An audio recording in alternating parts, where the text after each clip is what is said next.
Salut à tous, bienvenue dans ce nouveau Plus Lointain qui va traiter d'un fameux canard. Aujourd'hui, nous allons parler de Balthazar Picsou. Let's go, bitches!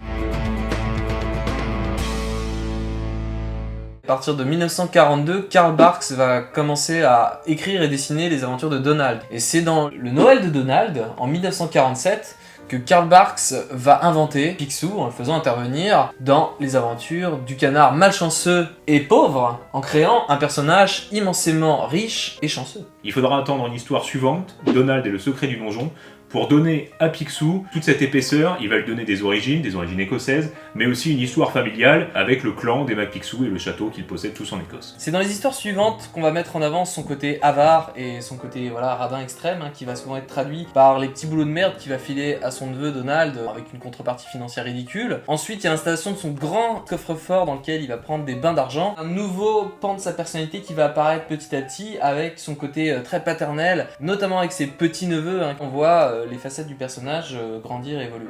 Toujours dans cette volonté d'humaniser le personnage de Picsou, en 1953, Karl Barks va publier une histoire, Retour au Klondike, dans laquelle Picsou va nous raconter en fait comment il est devenu riche pendant la ruée vers l'or à la fin du 19e siècle, et on va surtout apprendre que Picsou a une relation assez tumultueuse d'ailleurs avec le personnage de Goldie qui était propriétaire donc d'un saloon à Dawson City. Ces histoires nous donnent beaucoup plus d'épaisseur à un personnage qui au départ était juste un simple radin. Il s'humanise au fur et à mesure. Énormément. Karl Barks continuera de dessiner des histoires de Picsou et de publier des histoires de Picsou jusqu'en 1966, année pendant laquelle il prendra sa retraite. Le nom de Scrooge McDuck est inspiré de Ebenezer Scrooge, le personnage principal d'un chant de Noël, conte de Charles Dickens. Le Mac de McDuck est rajouté pour faire une connotation écossaise. En France, il s'appellera d'abord l'oncle Harpagon, en référence à l'avare de Molière. En 1952, dans une histoire appelée La lettre au Père Noël, apparaîtra pour la première fois le nom de Balthazar Picsou. La seule biographie cohérente sur Picsou a été écrite, dessinée par Don Rosa entre 1991 et 1993.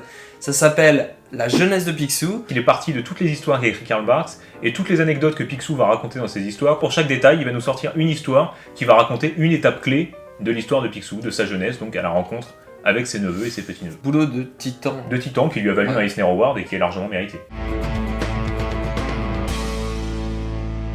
C'est un homme d'affaires et un chasseur de trésors, un businessman aventurier qui peut pas s'empêcher de toujours faire quelque chose, il est dans l'action. Et ce qui caractérise exactement cet état d'esprit, c'est sa devise « Work smarter, not harder », travaille plus intelligemment et pas plus durement. Picsou est un autodidacte, il a quitté le foyer très tôt et donc on suppose qu'il n'a jamais vraiment été à l'école. Ce qui l'a vraiment construit, c'est le fait de s'être toujours dit savoir ses pouvoirs, j'y vais moi-même, j'apprends sur le tas, et ça lui a permis notamment d'être linguiste, donc il sait parler plusieurs langues. Une autre particularité de Picsou, et cette fois un petit peu moins glorieuse, il lui est arrivé d'avoir des pratiques un petit peu douteuses de businessman. Voilà, c'est un petit peu la facette obscure du business. À noter que c'est une particularité qui se retrouve énormément dans la branche des scénaristes italiens qui ont travaillé sur Picsou. C'était pas du tout quelque chose qu'on retrouvait dans les aventures de Karl Barks. Don Rosa, lui, a mis dans ses histoires un seul moment où Picsou va escroquer une tribu dans la jungle. C'est quelque chose, il l'a fait une fois, il le regrette toute sa vie. Une particularité qui est pas universelle à toutes les histoires de Picsou, mais qui est là quand même. Picsou est quand même méga badass et il sait carrément se battre. S'il a besoin de se déplacer et qu'il a pas de cheval, il va savater un lion pour le dompter et puis pour se promener dessus.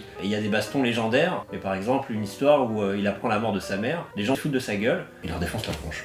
Picsou est riche en crevé à tel point qu'en 2010, Forbes, le magazine, a estimé sa fortune. Ils ont donné un chiffre, 44 milliards de dollars, ce qui lui permettait d'être le personnage de fiction le plus riche du monde. Mais sa fortune, en soi, elle dépasse l'imaginaire, puisqu'il a, en plus de son coffre-fort, des entreprises partout. Des objets historiques, il a des coffres dans plein de pays, un peu comme des Batcave d'ailleurs. Des œuvres d'art, il a tout quoi. Voilà, il a tout. Parmi toutes les pièces qu'il a accumulées et qu'il a gagnées au cours de sa longue carrière de businessman, il y en a une qui chérit particulièrement, c'est son sou fétiche. C'est le premier sou qu'il a gagné, il est persuadé qu'il lui porte chance. C'est une pièce qu'on voit apparaître pour la première fois en 1953 dans l'histoire de Karl Barks, mais encore une fois, c'est Don Rosa qui va donner toute la profondeur et tout le culte qu'il y a autour de cet objet dans l'histoire, le dernier du clan McPicsou, où on va apprendre que Picsou, lors de son premier job, il est tout gosse, il doit avoir 5 ans, il est cireur de chaussures, on lui file une pièce, en fait il se rend compte que c'est une pièce de 10 centimes américains, il est en Écosse, ça n'a aucune valeur. Donc au début, bien évidemment, il est énervé. En fait, à la réflexion, il va se dire, ça veut dire que je dois partir aux États-Unis. Il va prendre ça comme un signe du destin, et le destin lui a montré qu'il a eu raison de suivre son instinct.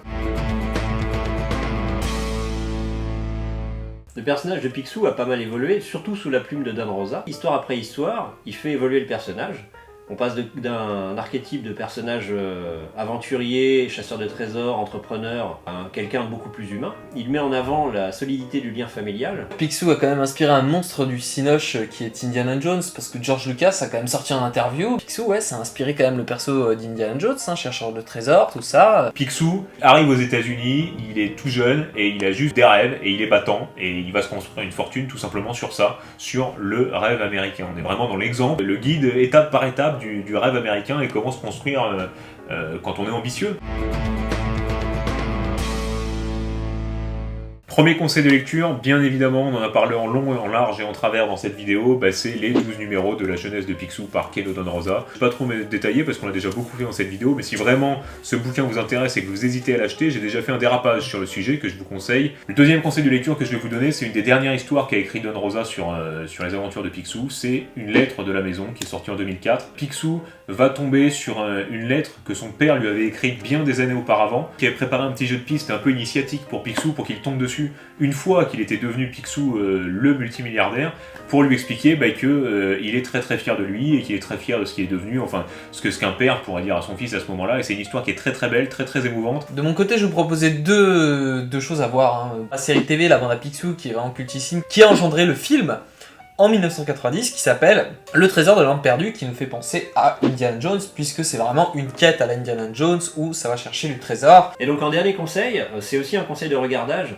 Le Noël de Mickey qui fait un retour au conte de Charles Dickens, un conte de Noël. Picsou exploite Mickey, donc c'est pas vraiment une histoire très rigolote, c'est plutôt même triste en fait. Ça montre encore une fois l'épaisseur du personnage. Prenez vos claviers et notez dans les commentaires le personnage qui vous fera le plus envie parmi ceux qu'on va proposer maintenant. Je propose l'un des chauves les plus badass qui soit parmi tout l'univers d'ici, c'est-à-dire Lex Luthor. J'espère qu'on va parler, si vous choisissez de voter pour mon personnage, du canard le plus what the fuck de l'univers des comics. Je parle bien sûr d'Howard the Duck. Moi je vais vouloir vous parler de Cyborg, Victor Stone, qui sera bientôt l'affiche de Justice League. On vous embrasse, on fait des bisous, on vous dit à prochain dans un plus lointain. Bisous, allez, salut, c'est parti. T'as vu, j'ai Tâche de foutre. une tâche de foot sur la bite. C'est vrai que ton anus, ce serait plus inquiétant. Enfin, inquiétant, non, mais je te l'air. En fait, c'est du foutre au cornflakes, j'ai l'impression. Tu sais, c'est...